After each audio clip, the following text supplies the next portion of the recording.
Good morning my dear student. શુભ પ્રભાત તમને બધાને. કારણ કે આજે વહેલી પરોઢીએ તમને લેક્ચર લઈએ છીએ એટલે હવે ગુડ મોર્નિંગ જ કહેવું પડશે તમને. હવે આપણે પ્રકરણ નંબર 3ની શરૂઆત કરી લીધી. 2 વિડીયો તમે જોઈ લીધા.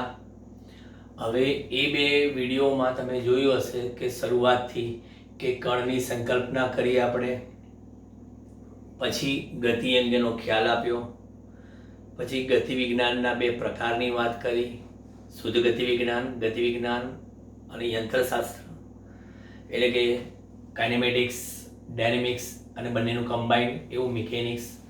પછી ગતિને રજૂ કરવા માટે આપણે વાત કરી હતી પેલી કઈ નિર્દેશ પ્રેમની, ઝડપથી નિર્દેશ પ્રેમ, અઝડપથી નિર્દેશ પ્રેમ. નિર્દેશ પ્રેમમાં આપણે વાત કરી હતી કે જો કણ માત્ર x જ કે માત્ર y કે માત્ર z દિશામાં ગતિ કરે તો એ એક પારિમાણિક કહેવાય. જો xy કે yz કે zx સમતલમાં કરે તો દ્વિપારિમાણિક કહેવાય, એટલે કે સમતલમાં ગતિ કહેવાય. પણ જો એ x y z એવા અવકાશમાં ગતિ કરે તો એ ત્રિપારિમાણિક ગતિ કહેવાય. એટલે એ બધી વાત આપણે કરી લીધી. હવે આગળ પછી આપણે એવી મારા ખ્યાલથી ચર્ચા કરેલી યાદ કરીએ તો પથ લંબાઈ એની ચર્ચા કરી હતી અને સ્થાનાંતરની ચર્ચા કરી હતી.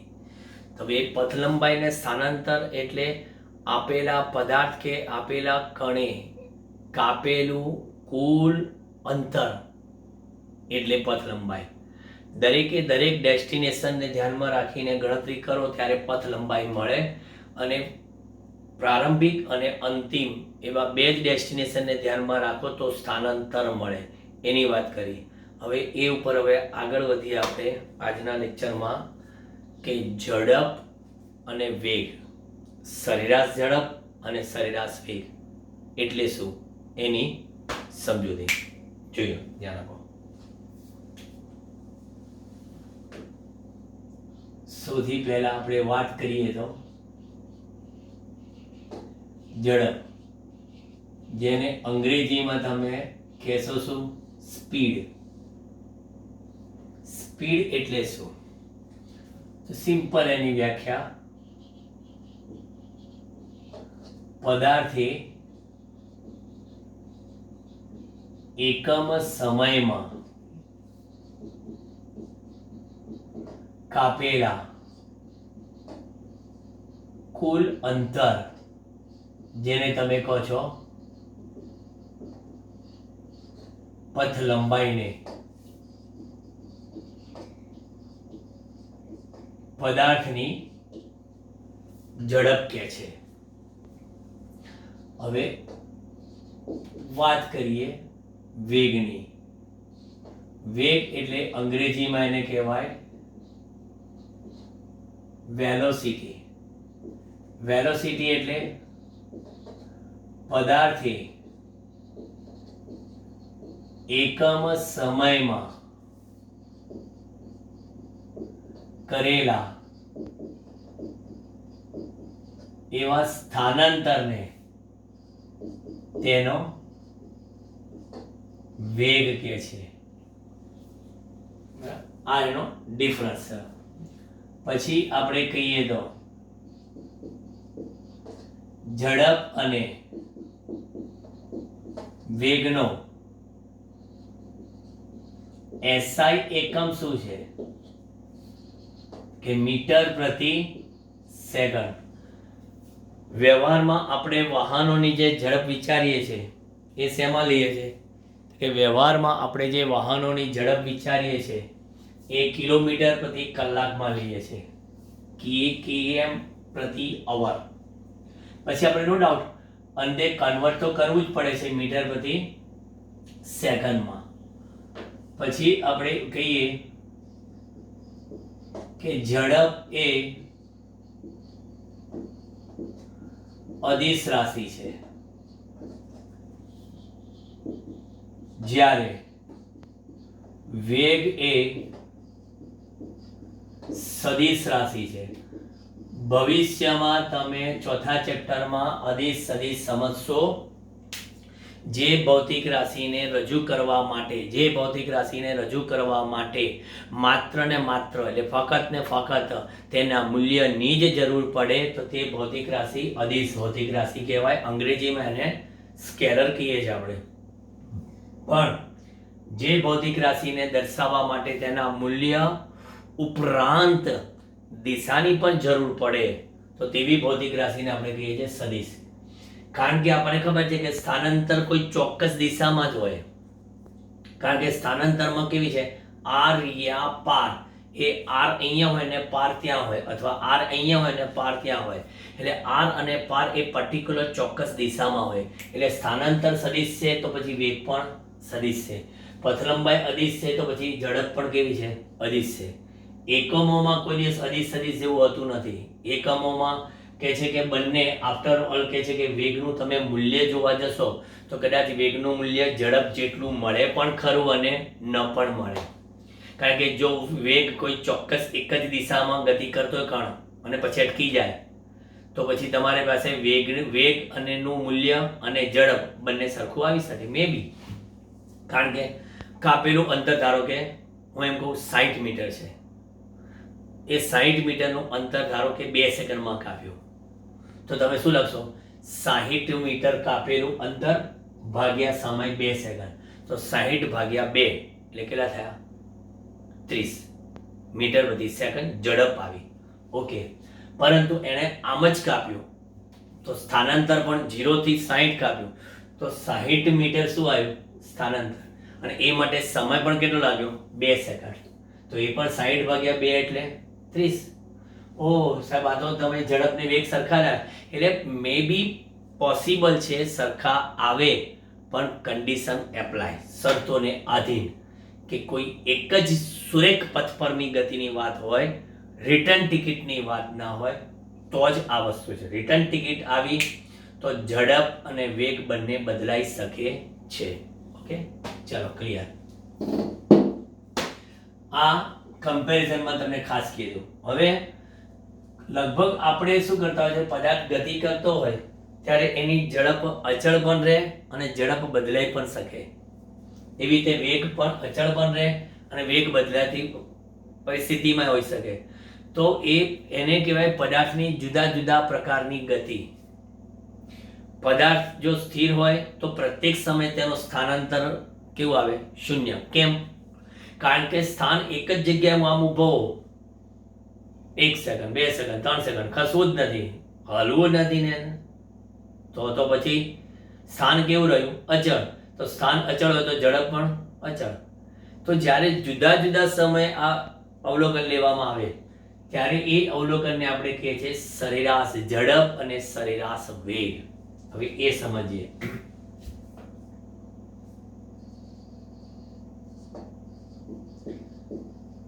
સરેરાશ ઝડપ અને સરેરાશ વેગ સમજાવો. સરેરાશ ઝડપ અને સરેરાશ વેગ સમજાવો. સરેરાશ ઝડપ બરાબર પદાર્થે કાપેલું કુલ અંતર, એટલે તમે એને શું કહો, પથ લંબાઈ, ભાગ્યા પદાર્થે કાપેલું કુલ અંતર એટલે કે પથ લંબાઈ ભાગ્યા લીધેલ કુલ સમયગાળો, એટલે આપણે એને કહેવાય સરેરાશ ઝડપ. આવી રીતે ધારો કે બધાએ એવરેજ v, તો એવરેજ v બરાબર કાપેલું અંતર d1 વત્તા d2 વત્તા d3 વત્તા dn છેદમાં d1 અંતર એને t1 સમયમાં કાપ્યું, d2 અંતર એને t2 સમયમાં કાપ્યું, d3 અંતર એને t3 સમયમાં કાપ્યું, એન્ડ dn અંતર એને tn સમયમાં કાપ્યું. સોરી. આ દરેકે દરેક સમયના ગાળાનો સરવાળો. આપણે કીધેલું કે તમામ ડેસ્ટિનેશનમાંથી પસાર થઈએ છીએ પથલંબાઈમાં, અને એ દરેક વખતનો આપણે સમય પણ નોંધી લઈએ, એટલે કુલ સમયનો ગાળો. બરાબર. એટલે આ શું થઈ જશે? ટોટલ સમય, ટોટલ અંતર નો ગુણોત્તર એટલે સરેરાશ ઝડપ. હવે કોઈ પૂછે સરેરાશ વેગ એટલે શું? તો સરેરાશ વેગ એટલે સ્થાનાંતર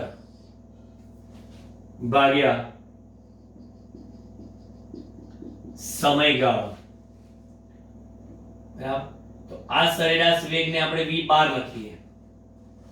તો v બાર બરાબર શું? તો કે સ્થાનાંતર x2 x1 સમય t2 t1.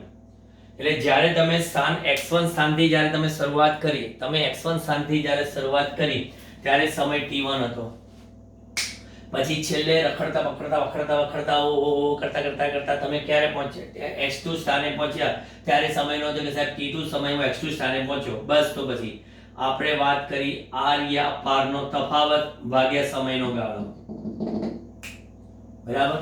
એલા બધા આવી ગયા કહેવાય સમય ટૂંકમાં. તમે દાખલા તરીકે ગણતા જાઓ કે ભાઈ આ સમથિંગ સમયથી ફરતા અહીંયા આવો, પણ જો જુદા જુદા માર્ગે ગતિ કરતા જાઓ ને તમે, તો પછી એવા સંજોગોમાં સરેરાશ વેગ અને સરેરાશ ઝડપ બંનેના મૂલ્ય સરખા નહીં આવે, ડિફરન્સ મળશે. કારણ કે કોમન સેન્સની વાત છે કે તમે આમ કરતા ગયા, એટલે સરેરાશ વેગ છે ને પોઝિટિવ હોઈ શકે કે પથલંબાઈ પણ પોઝિટિવ હોઈ શકે, સરેરાશ વેગ નેગેટિવ હોઈ શકે કારણ કે પથલંબાઈ પણ નેગેટિવ હોઈ શકે, અને સરેરાશ વેગ શૂન્ય પણ હોઈ શકે કારણ કે પથલંબાઈ સ્થાનાંતર શૂન્ય પણ હોઈ શકે. એટલે સ્થાનાંતર પોઝિટિવ, સ્થાનાંતર નેગેટિવ અને સ્થાનાંતર શૂન્ય, તો પછી સરેરાશ વેગ પણ પોઝિટિવ, નેગેટિવ અને શૂન્ય હોઈ શકે. જ્યારે સરેરાશ ઝડપ પર ઓલવેઝ પોઝિટિવ જ હોય, શૂન્ય કદાપી ના હોય. એકવાર ગતિ કરી એટલે ઝડપનું મૂલ્ય મળી જ ગયું, વેગમાન શૂન્ય પોસિબિલિટી છે. એટલે જેના મગજમાં સ્થાનાંતર અને પથલંબાઈનો કોન્સેપ્ટ ક્લિયર હશે ને, એને આ મારા કોન્સેપ્ટમાં બિલકુલ વાંધો નહીં આવે. અને આ આપણે લાઈવ લેક્ચરમાં પણ તમને ચર્ચા અમે કરાવીએ છીએ આની, કે ભાઈ આ સ્થાનાંતરને સૂત્ર કરતા બનાવીએ, સમયને સૂત્ર કરતા બનાવીએ, તો જુદી જુદી પરિસ્થિતિમાં તમારે સરેરાશ ઝડપ શોધવાના જે દાખલા કોમ્પિટિટિવ લેવલે આવે છે એ તમને આમાં કામ લાગે. કે આ વેગ બરાબર અંતર ભાગ્યા સમય, તો અંતર બરાબર વેગ ગુણ્યા સમય, વેગ ગુણ્યા સમય, વેગ ગુણ્યા સમય, એ રીતે. એટલે આના સૂત્રમાં ફેરફારને અવકાશ છે. બરાબર. ચલો, દિમાગમાં આ બે વસ્તુ ક્લિયર થઈ ગઈ. તમને જસ્ટ વેગ અને ઝડપના બે તફાવતના મુદ્દાની વાત કરી. વ્યાખ્યા આપો. એકમ બંનેમાં કોમન, અદિશ કહો, સદિશ કહો. પછી સરેરાશ કહો તો કાપેલું કુલ અંતર ભાગ્યા કુલ સમયનો ગુણોત્તર લો. સરેરાશ વેગ કહો તો કરેલું સ્થાનાંતર ભાગ્યા સમયગાળો કહો. બરાબર. હવે બંને સરખા હોય કે ના હોય એનું તમને એક મસ્ત સમજૂતી આપું. સપોઝ મારી પાસે 0, 50, 100, 50, 100, 150, 200, 300, 350 આ રીતના. હવે એવી રીતે આ બાજુ -50, -100, -150, આ બધા x મીટર છે. બરાબર. અહીંથી મેં સ્ટાર્ટ કર્યું છે P બિંદુ આગળથી. બરાબર. P બિંદુ આગળથી મેં સ્ટાર્ટ કર્યું છે. બરાબર. તો એ છે મારી પાસે t1 બરાબર 0 સેકન્ડથી, 0 સેકન્ડ, એ 0 સેકન્ડ. પછી હું અહીંયા આગળ પહોંચી ગયો છું Q આગળ. બરાબર, ક્યુ આગળ, પછી અહીંથી આ આર. તો પહેલા મેં ગતિ કરી ક્યાંથી ક્યાં ખબર છે? પી થી આર. અને આર માટે મારી પાસે સમય હતો કંઈક 10 સેકન્ડ. પછી હું પી થી આર જઈને આર થી ક્યુ ગયો, પરંતુ અહીંયા આગળ આ સમય મારી પાસે T3 બીજો 5 સેકન્ડ જેટલો લીધો મેં. 5 સેકન્ડ, 5 સેકન્ડમાં હું ક્યુ આગળ પહોંચ્યો. એટલે આ એક એક્ઝામ્પલ છે કે સરેરાશ વેગનું મૂલ્ય અને ઝડપ સમાન ક્યારે હોય અને જુદા ક્યારે હોય. તો સૌથી પહેલા હું નક્કી કરું પી થી આર તરફની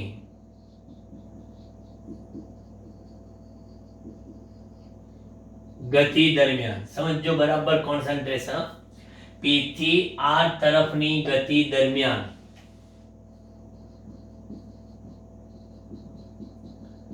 સરેરાશ ઝડપ. તો પી થી આર તરફની ગતિ દરમિયાન સરેરાશ ઝડપ એટલે કાપેલું કુલ અંતર કેટલું? પી થી આર માં 350 મીટર અને કુલ સમય કેટલો? 10 સેકન્ડ, એટલે 35 મીટર પ્રતિ સેકન્ડ આવ્યું. ઓકે, સરેરાશ વેગનું મૂલ્ય એટલે સ્થાનાંતર. તો પી થી આર દરમિયાન સ્થાનાંતર કેટલું? 350 ઓછા 0 ભાગ્યા 10 ઓછા 0. 350 મીટર ભાગ્યા 10 સેકન્ડ. જોયું, સુરેખ પથ પર ગતિ દરમિયાન, સુરેખ પથ પર એટલે આ મેં એક ગતિ બતાવી, આ બીજી ગતિ બતાવી. જો અહીંયા આગળ પી થી આર તરફની એક ગતિ દરમિયાન આ બંને જવાબ કેવા આયા? સરખા મળ્યા. બરાબર, પરંતુ બીજામાં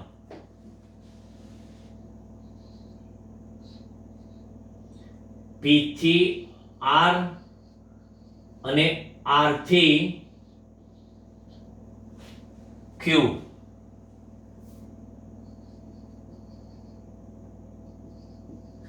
દરમિયાનની ગતિ. બરાબર, પદાર્થ એની રીતે ગતિ કરે છે. હવે જો એને ડિરેક્શન ચેન્જ કરી નાખીએ તો પી થી આર અને આર થી ક્યુ દરમિયાનની ગતિમાં સરેરાશ ઝડપ. તો પી થી આર 350, પછી 350 ને બીજા 50 400 અને 400 ને બીજા 50. બરાબર, એટલે કેટલા થાય? 450. અહીંથી 350, 400 450, એટલે કુલ કાપેલું અંતર 450 મીટર ભાગ્યા સમય. જો અહીંથી આ કેટલું? 10 અને 10 થી 5 15. શું આવ્યો? 30 મીટર પ્રતિ સેકન્ડ. અને જોઈ લો સરેરાશ વેગનું મૂલ્ય. તો હવે તમે પી થી આર ને આર થી ક્યુ ગયા તો 250 ઓછા 0 લેવાના.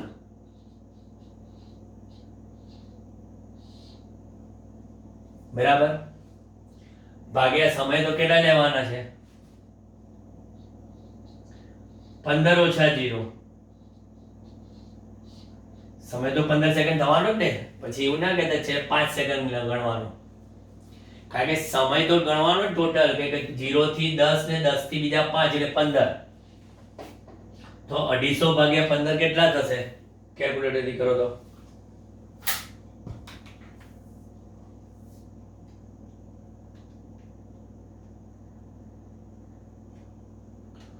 16.66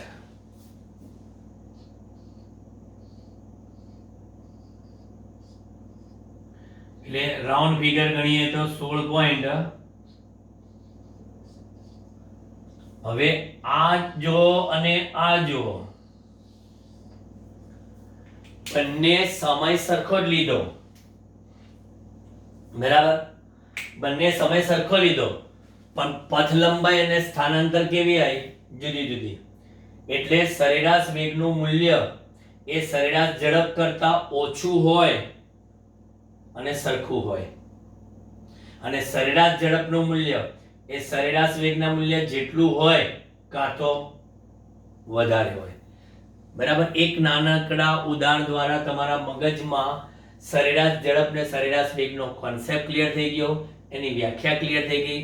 હવે હું કેટલાક આલેખો તમને સમજાવું કે એ આલેખ દ્વારા તમને ખબર પડશે કે પદાર્થની સ્થિર ગતિ કોને કહેવાય, નિયમિત ગતિ કોને કહેવાય, પછી વેગના વધારાવાળી ગતિ કોને કહેવાય, વેગના ઘટાડાવાળી ગતિ કોને કહેવાય, વેગ પોઝિટિવ ક્યારે, વેગ નેગેટિવ ક્યારે, વેગ શૂન્ય ક્યારે, એ બધી ચર્ચા તમને આલેખ દ્વારા બતાવી. ત્યાં સુધી તમે આ કમ્પ્લીટ બોર્ડ પર નજર મારી દો. આ ઉદાહરણ ખાસ તમારે તફાતના મુદ્દામાં મૂકી દેવાનું કે સરખું છે ક્યારે, જુદું છે ક્યારે. ઓકે.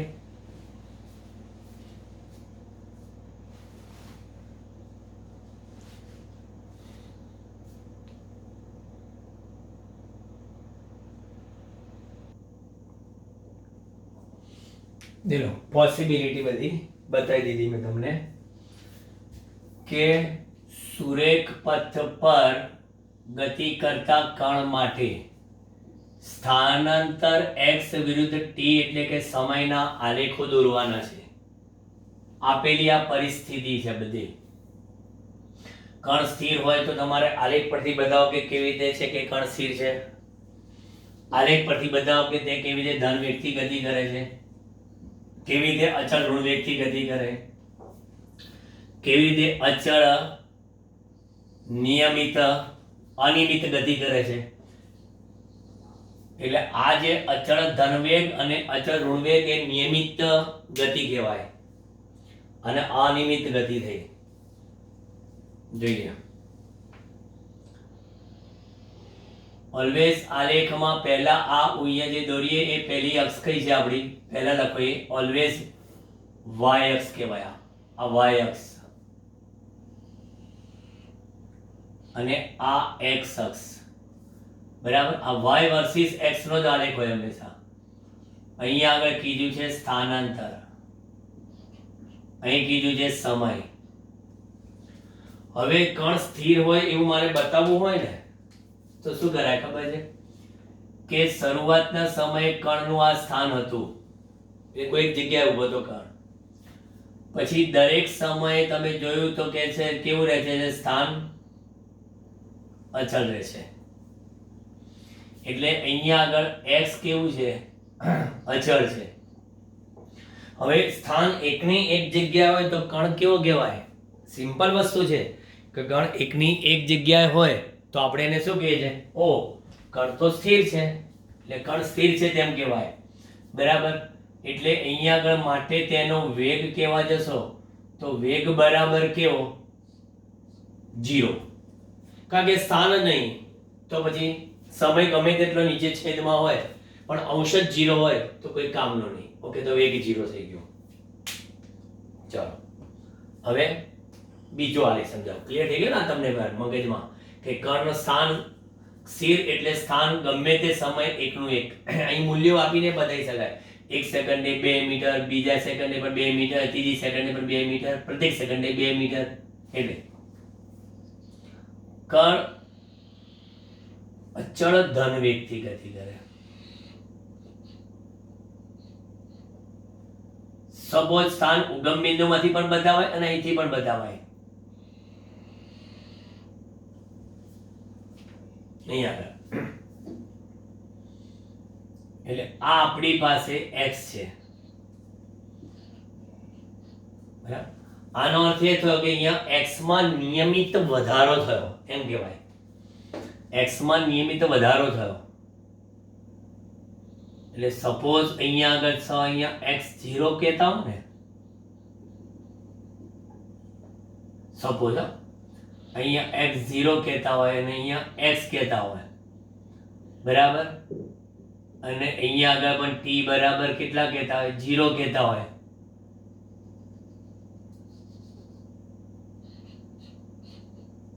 અહીંયા આગળ t બરાબર t કહેતા હોય, તો જેમ જેમ સમય વધતો જાય છે તેમ તેમ સ્થાન વધતું જાય છે.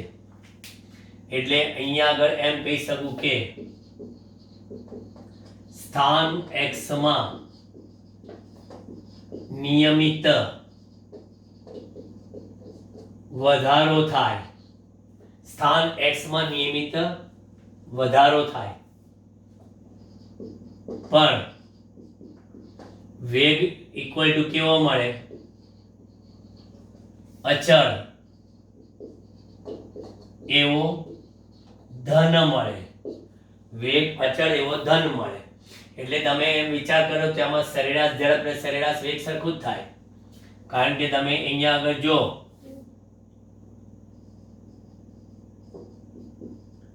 કે સરેરાશ વેગનું માન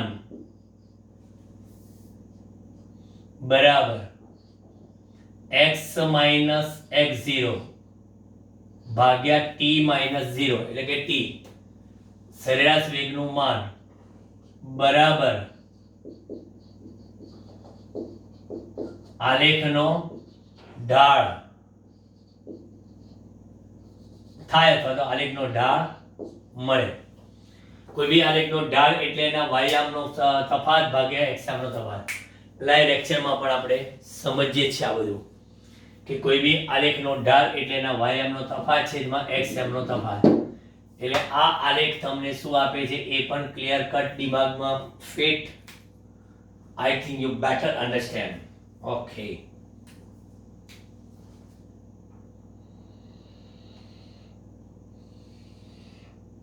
હવે અહીંયા જો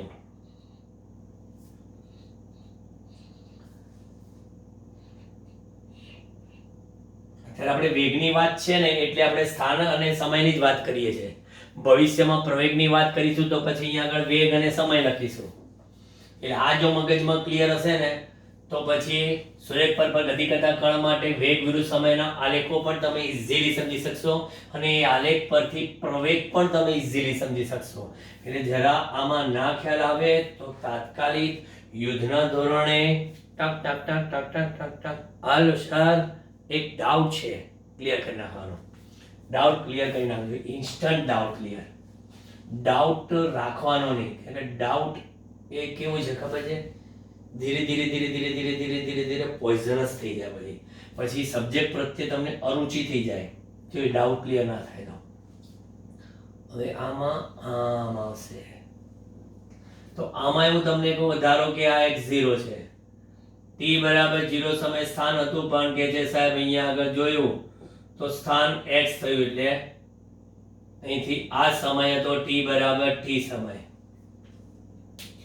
તો અહીંયા આગળ આપણે એવું લખીએ કે સ્થાન x માં નિયમિત ઘટાડો થાય પણ વેગ ઇક્વલ ટુ કેવો, અચળ એવો ઋણ મળે. અચળ ઋણ વેગથી ગતિ કરે એટલે વેગ અચળ એવો ઋણ મળે અને સરેરાશ વેગ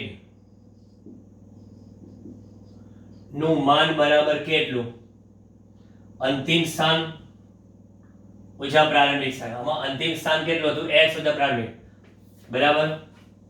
તો આમાં પ્રારંભિક સ્થાન કયું હતું, x0, અંતિમ સ્થાન x.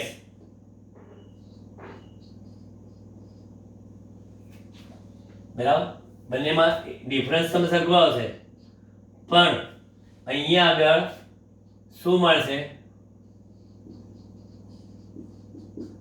આલેખનો ઢાળ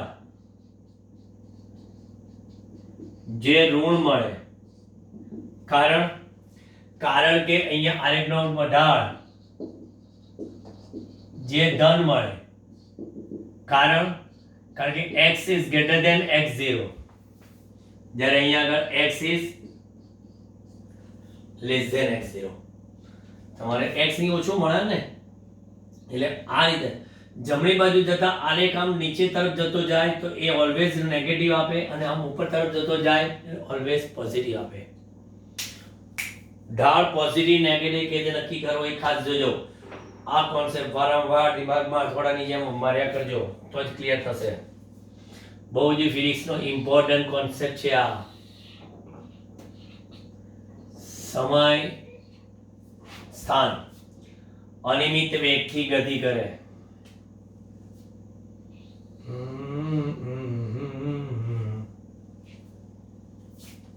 સાહેબ આમાં તો કોઈ ઠેકાણા નહીં, બરાબર. અહીંયા આગળ કહે છે કે સ્થાન x માં અનિયમિત રીતે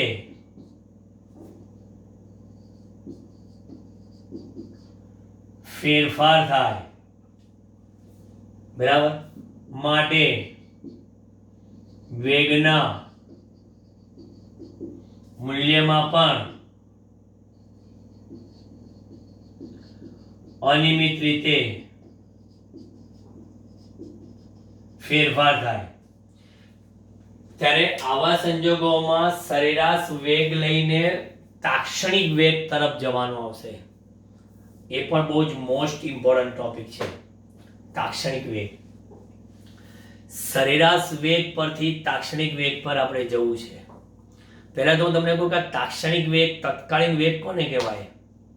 જે તમે વિકલન શીખવાડ્યું છે ને, એ વિકલનનું મૂલ્ય ઓલવેઝ તમને તત્કાલીન મૂલ્ય આપે છે.